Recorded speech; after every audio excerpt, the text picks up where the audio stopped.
Welcome back, brothers and sisters. I am Braden. This is Langley Outdoors Academy, the place where we not only talk about what's going on in the gun world, but also how we're going to fix it together. And the content that we're going to dive into is something that happened in this Senate Judiciary Committee that no one is talking about. We are looking at some things that are ironic, but also some incredible things that came out of Mike Lee's mouth around concealed carry, because this conversation was all prompted by the New Mexico governor, little mini tyrant, way out there taking rights away from people left and right. Everything will be linked in the description box below, and I can't wait to hear what you guys think about this one. And of course, make sure you hit that like button, subscribe to the channel, and turn the notification bell on. All right, this is the last time we're going to talk about the Vanish holster giveaway. Make sure you guys take advantage of it. It is right down there in the description box, and then we are going to hit this content. My brothers and sisters, I am excited to bring you what I think is the biggest giveaway that I've ever seen on this channel, and it's brought to you by Vanish Holsters. Now, Vanish Holsters is made for the everyday American concealed carry patriot, not the upper echelons of the gun world. We're talking somebody who wants to have a gun, have it be comfortably stored, and safely stored to protect themselves and those that they love. This is the most comfortable holster that you're ever going to wear. This is a 48-inch belt that fits universally to anybody, and it's completely ambidextrous. It has a no-stink material, and it fits up to a 46-inch waist. This is something that you're going to want to check out. Look at this. They are launching the biggest giveaway I have ever had on this channel. They are giving one of you this incredible Jeep Gladiator and $25,000 worth of gold thanks to Vanish. To enter, all you have to do is click the link in the description and get yourself the most comfortable holster you've ever worn, and Vanish is hooking you up. Get $40 off now when you use my link in the description box below. All right, so we are going to get into this, and I'm going to play clips from two different senators because we're starting to get to the point now when we're reviewing all this information where we get into the nitty-gritty and get to go to some deeper things outside the just, oh my gosh, look what they said. This is between two senators, one Thom Tillis and one Mike Lee. Thom Tillis, some backstory, he's the guy that took the Constitution, decided to negotiate for the Senate Safer Communities Act with this here freedom flamethrower, and now he's complaining about the fact that people are being divisive. That's the first part. Let's get into this because this stuff, it's mind-boggling. Well, what I don't like are people that are making it harder to get people back to the table and get something done.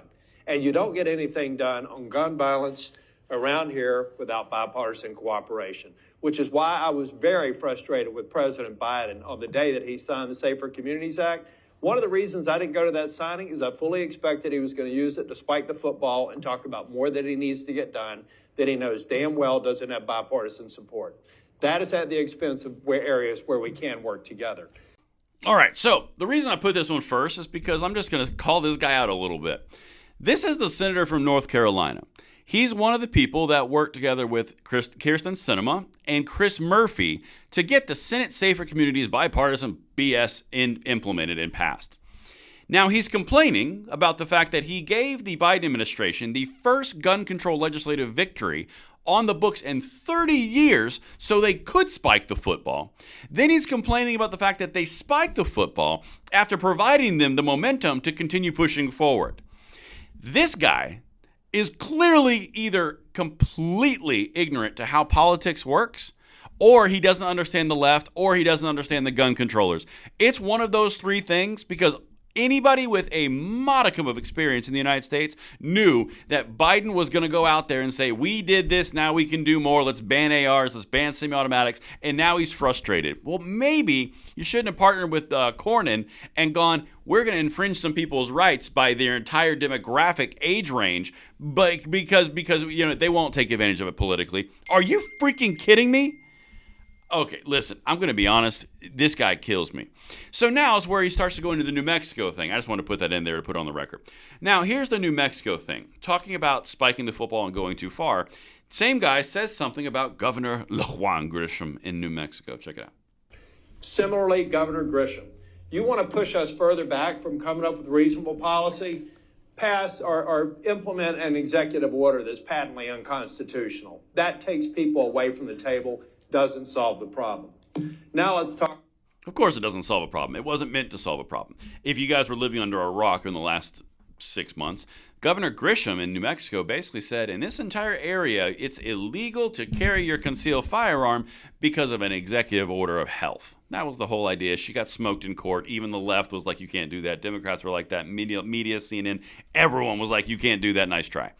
But the whole point that Tom Tillis is bringing forward here is they are driving people away from solving the problem, which is something that Tim and I talked about earlier this morning when we filmed our second legacy episode. They are pushing people so far away from even having any kind of conversation because they're going to extreme and spiking the football. Again, ironically, that this guy gave them. He walked up, handed them the football, got out of the way, didn't block, let him score a touchdown, and then goes, but you can't celebrate when you hit the touchdown because that's divisive. You're dumb. Respectfully, Senator, you're dumb. Anyway, so that's what we've got so far. Now, let's dive into Mike Lee, which he brings the same governor up and some interesting statistics that destroy her entire narrative. Again, not covered anywhere that you have seen, at least that I've seen, this content. Check this one out. So when you had the governor of New Mexico issue a public health emergency declaration and put in place this executive order dramatically restricting the ability of law-abiding persons to possess firearms in certain places, that's significant. Now, when you look at the New Mexico case in particular, you've researched that and you found some fascinating information. Is it true that you discovered that in New Mexico, only 0.002% of concealed carry permit holders in New Mexico had their permits revoked for any reason? So I don't remember the number off the top of my head, but that sounds correct. And it is generally the case when you look at permit revocations in any state, they are minuscule. And that's, again, for any violation. That doesn't necessarily mean that it was revoked because they used their weapon violently. Sometimes it can be, they had a DUI or any sort of, non-weapon related offense. But on the whole, when you look at those numbers, concealed carry permit holders are amongst, if not the most law-abiding segment of the population. And yet, the most law-abiding segment of the population, and only 0.002% get their permits revoked. Why are you targeting them with your emergency health orders? And that's the reason all three of these clips were picked out together. If you look at what Tom Tillis said about spiking the football and giving Democrats the ability to spike the football, because let's face it, you kind of get a dumb token on that one. And then you get upset that they spike the football. Then you look at New Mexico and say you're driving people away from the conversation. All the while, Mike Lee comes and says, this is the amount of people that you made this entire mountain out of a molehill for unconstitutionally. And then it comes out that constitutional carry or concealed carry are some of the most law-abiding people in the entire population. You see in the picture that's being painted from this Judiciary Committee hearing, we got a few more things we got to iron through because there's some great stuff in here, but I wanted to bring this piece to you because I thought it was interesting how all of that ties together. Now, of course, everything will be linked in the description box below. Let me know what you think, and I will see you on the next segment. I'm Braden. See you later.